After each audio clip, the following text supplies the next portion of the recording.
Nanti diingatkan saya tentang kasih. Jadi gini, Al-Quran menerangkan seperti ini. Bismillahirrahmanirrahim. Qalah bitu ba'dukum li ba'din adu walakum fil ardi mustaqarru wa mat'un ilahi. Allah berfirman kepada Nabi Adam alaihissalam, turunlah kamu. Kamu akan saling bermusuhan satu sama lain.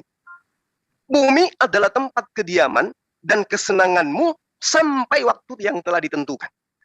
Bagaimana dengan pengajaran para nabi yang kemudian masih terekam ya, di dalam kitabnya teman-teman Yahudi hari ini? Kejadian 3, nomor 15 sampai seterusnya. Aku akan mengadakan permusuhan antara engkau dan perempuan ini. Antara keturunanmu dan keturunannya. Keturunan iblis dan keturunan Adam. Keturunan iblis atau iblis itu sendiri akan mempengaruhi keturunan Adam, sehingga yang dipengaruhi untuk jahat akan balik memerangi manusia yang lain. Inilah yang kemudian diterangkan oleh Al-Quran.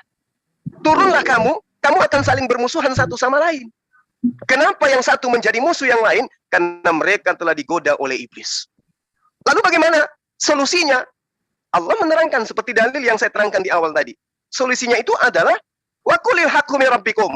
Kita sudah diberi konsep, sudah dikasih koridor, sudah dikasih petunjuk. Silakan yang mau mentaati petunjuk itu, silakan. Yang mau ingkar terhadap petunjuk itu juga silakan. Al-Quran menerangkan seperti itu. Lalu kemudian ketika muatan daripada penyampaian Allah, para nabi juga mengajarkan. Apa itu? Atiullah wa atiur rasul. Kasihlah kepada Allah dan kasihlah kepada manusia lewat pengajaran para rasul. Apa kasih itu? Oh, ternyata kasih itu adalah mentaati segala perintah Allah. Contoh, ketika kita kasih sayang atau taat kepada kedua orang tua, maka kudu kita wajib mentaati aturannya, perintahnya, ketetapannya. Cinta terhadap orang tua, maka pasti menjaga amanahnya. Cinta kasih kepada Allah, maka tentu pasti akan taat kepada perintahnya. Tetapi apa yang terjadi dengan ajaran Kristen? Efesus 2 nomor 15. Dengan matinya Yesus di atas tiang salib, maka dia membatalkan segala hukum Taurat bersama dengan ketentuan dan hukum-hukum yang ada di dalamnya. Berarti ketaatan dihilangkan. Kenapa? Karena perintah dan aturan Tuhannya dihapuskan. Jadi kayak mana kita mau taat? Aturannya sudah nggak ada. Sama seperti yang dijabarkan oleh kanda saya Pak Dokter. Kayak mana kita mau taat peraturan lalu lintas? Rambu-rambunya sudah dihapuskan. Lampu merahnya sudah dicabut. Kayak mana kita mau taat? Tidak ada aturan lagi. Nah, ini yang dijabarkan oleh Paulus untuk dikasih kepada orang-orang yang memang dari dulu, dari nenek moyang mereka, memiliki konsep itu. Makanya babi sunat dihalalkan. Itu dijajakan kepada siapa? Dijajakan kepada orang yang memang suka makan babi, yang memang tidak bersunat. Karena kalau diajarkan kepada orang-orang Romawi Yunani, bersunatlah engkau karena ini adalah ketetapan Tuhan Allah Abraham, maka ajaran Paulus ditolak. Enak aja kita mau sunat, kita udah dewasa, kita udah tua.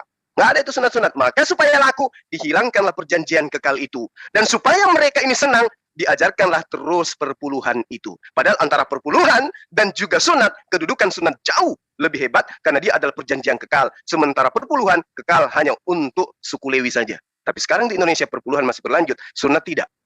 Inilah yang terjadi. Demikian saudara. Kasih. Bagaimana dengan mengganti seluruh hukum dengan ajaran kasih? Nggak bisa kan, dah? Karena konsep kasih adalah mentaati perintah Tuhan.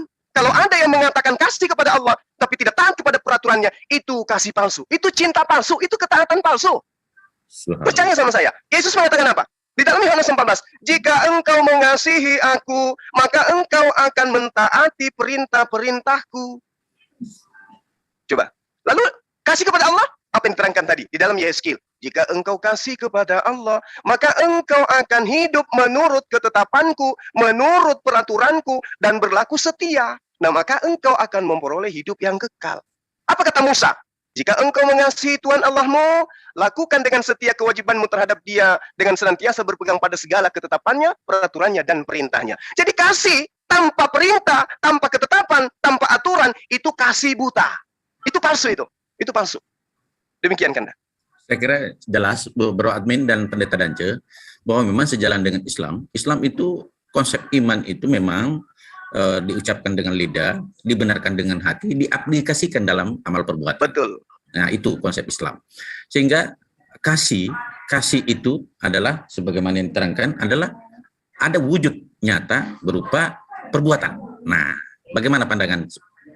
Ada Bro Admin, ini ada Pendeta Dance juga, silakan. Pendeta Dance. Pendeta Dance? Kalau tidak, silakan Bro Admin.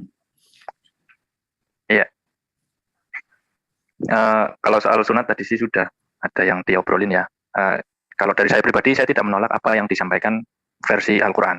Tapi kalau dari saya ngikut apa yang dikatakan Alkitab, bahwa sunat itu bukan kewajiban untuk masuk ke dalam kerajaan Allah.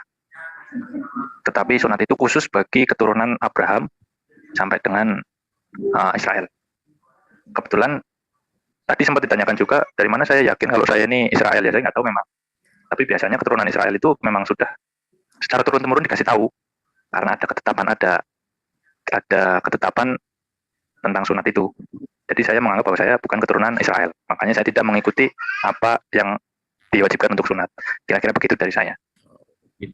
Ya, gini, nanti Gurunda bahwa dalam ya sedih sama Pak Bro Admin. Silakan Peta. Ya, Pak Bro Admin, kira-kira kalau tidak ada keturunan Israel, kira-kira kita ada nggak kira-kira ya? Ya tetap, ya mungkin ada ya.